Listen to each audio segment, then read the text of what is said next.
Jay-Z was all business with them. Jay-Z never really like, all right, man, Bleak, you would say is his friend, but it was different for us. I think me and 50 was more friends than Jay-Z. 50 was a cool ass, like. He came back from the future dragging receipts and confidence like luggage. Man walked in the room talking like a boss who just discovered Wi-Fi and success at the same time. Still touring, still winning, still me. Bro basically said, I'm allergic to relying on other men for clout.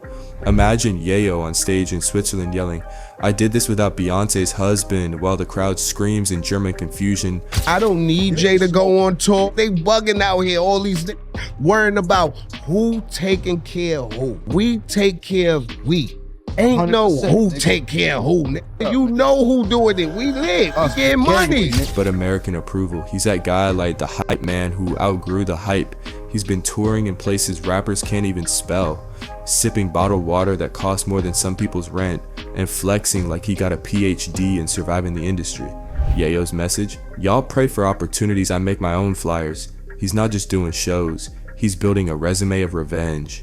What? Say Love Hop, they supposed to say, man, the creator and founder, Jim Jones. Hey, I made that name Love of Hip Hop. That's my name. They didn't make that name. I didn't know that. Every ticket sold is a middle finger to the doubters. Every sold out crowd a diss track with no beat. And when he said, I don't care about the hate, I could do my own tour, that wasn't a flex, that was a confession. The man has seen the highs, the betrayals, the shade, and decided to become his own power grid. No more plugging into someone else's fame for light, he is the current. This isn't your regular rapper goes independent story. Yo, smoke hard. Yo, chill. Yo, chill. You look like you need to be taken care of. You look like you need to go to the dentist. You need to look like you need to brush your teeth. You look like you need hygiene. You look like you need help. Tell your man 50 say you out or something. This is Tony Yayo turning spite into sponsorships. Every insult turned into an Air Miles point. The man's booking flights off beef and selling merch that practically says unbothered since 2003. If the rap game were a group project, Yayo's the kid who does all the work and then writes F***K y'all, I'm going solo on the cover page. And the best part, it's working.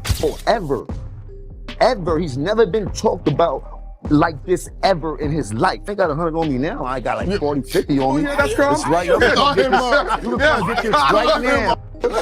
Right now. Anyone you right now. And it ain't a money thing, but this is here. You heard? If you want to get busy, is the money on the line? Because while other rappers are waiting on features from billionaires, Yayo's out here making himself the main attraction. The man doesn't need validation. He's too busy getting visas. Tony Yayo dropped a bomb so loud the internet still has tinnitus. He said Jay-Z doesn't take care of his people the way 50 Cent does.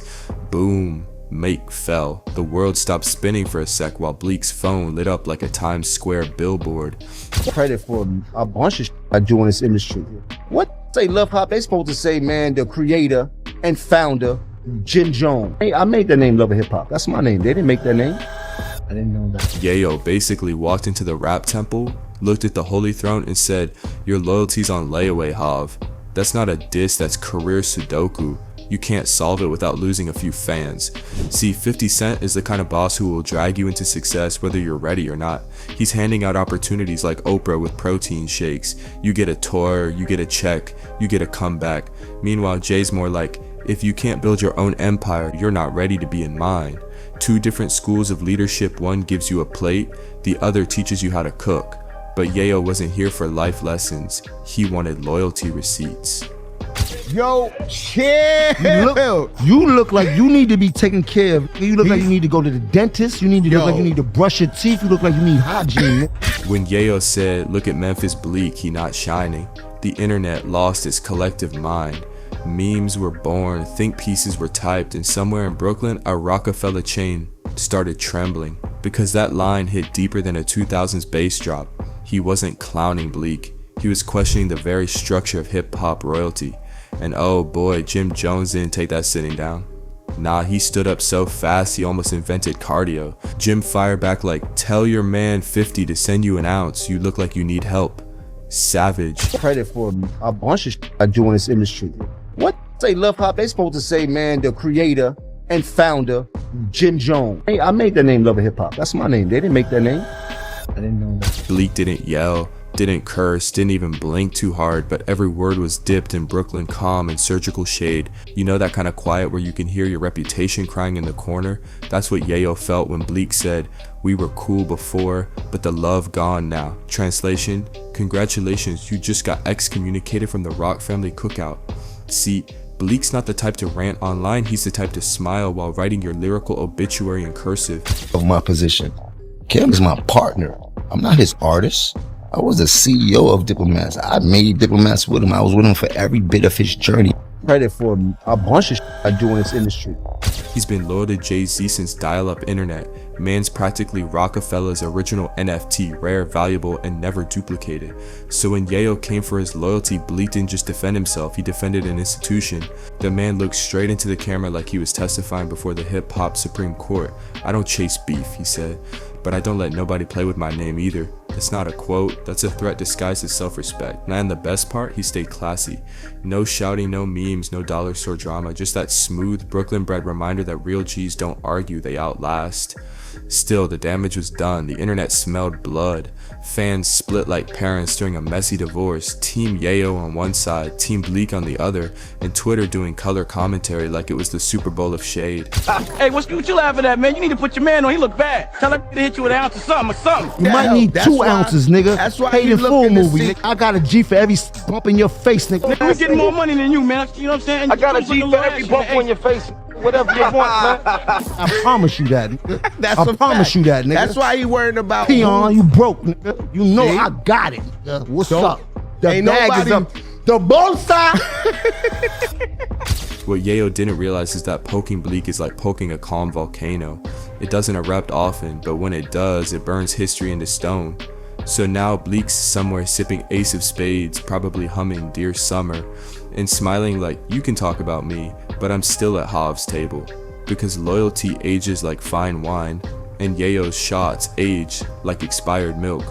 If this beef was a movie, Jim Jones walking into the convo was the plot twist nobody ordered but everybody replayed.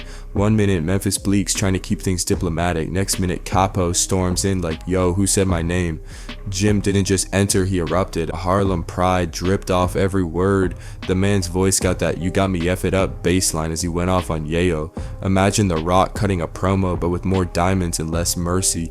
He snapped so hard the mic needed therapy. Tell your man 50 to send you an ounce of, you look like you need help. Bro, what? That's not a diss, that's a roast cooked on premium octane.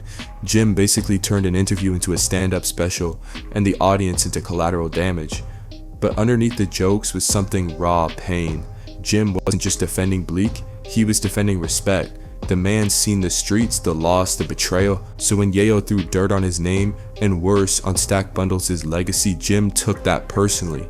This wasn't rap beef, this was I might see you in person energy. The Dipset boss made it clear, ain't nobody feeding me. I built this from the ground up. Every syllable sounded like it was carrying a decade of receipts. And suddenly, it felt like 2005 again. G-Unit versus Dipset, the remix nobody saw coming. The culture went from nostalgia to nuclear in 0.3 seconds. Fans started dusting off old diss tracks like they were prophecy. Jim turned that studio into a courtroom and put Yayo on trial for disrespect. Verdict, guilty of poking the wrong Harlem giant. Sentence, eternal smoke. The beauty? Yayo didn't even flinch. He sat back, posted a silent photo of Max B, and broke the internet without saying a word. Because sometimes, silence screams louder than any rant. And there was a new chapter written in petty gold. Jim's pride versus Yayo's shade. Harlem versus Queens. Loyalty versus leadership. Who's right? Doesn't matter. Because when Jim Jones entered the chat, the Wi-Fi started shaking. The move was chess, not checkers. Yayo knew exactly what he was doing, twisting legacy into leverage. He wanted to hurt, not just roast. And the internet? They pulled up chairs like it was Sunday service with free popcorn. He framed it like a loyalty test. 50 would never let one of his go out sad. Translation? I'm the loyal one, you're the lecturer with designer shoes. Cold, calculated, cruel. People started rewinding clips, dissecting history, comparing how G-Unit moved for their fallen soldiers versus how Dipset handled their own. Forums turned into true crime podcasts. And through it all, Yayo stayed quiet. The kind of quiet that means, yeah, I said what I said. But here's the genius wrapped in madness. Yayo knows the culture loves mess with meaning. He turned grief into content, pain into promotion. In one sentence, he managed to resurrect Stack Bundles' name, question Jim's integrity, and boost his own relevance, all while sipping water like it wasn't personal. No one's winning, but everyone's watching. Because when G-Unit and Dipset even hint at war, hip-hop doesn't pick sides, it grabs popcorn and rewinds history. So now the streets are buzzing, timelines are messy, and the culture's clock just spun backward. What started as a petty comment turned into the most entertaining resurrection since mixtapes had Dat Piff logos.